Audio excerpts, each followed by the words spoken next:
We're looking at solving equations. This is a simple one-step equation in which you have to use the multiplicative inverse to solve. So let's take a look at that.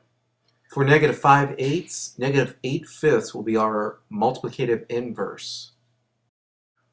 But we can't stop there because whatever we do to one side of the equation, we must do to the other side of the equation.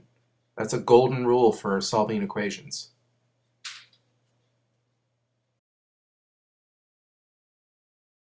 Now we'll go ahead and cross-reduce to solve. 8 and 8 are common factors. 5 and 5 are common factors.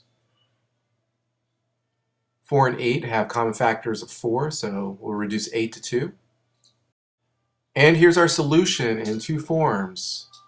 We can check to see if our answer is correct by replacing the answer we arrived at with the variable and then doing the multiplication, and it should be equal. Now let's look at a different example.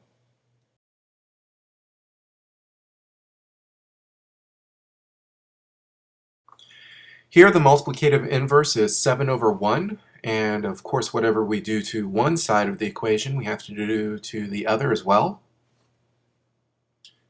We reduce and multiply, and there's our answer. One final example now. This requires 2 steps to solve.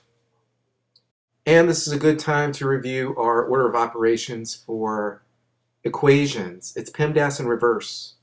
For this particular problem, we're just going to be using the addition and multiplication, but we're using the inverse operation of each of those functions. So we'll be subtracting and dividing instead. So here's our first step. We're going to subtract 3.5 from both sides. And that's going to get us this equation. Now we just need to divide 1.6 from both sides. And there's our answer.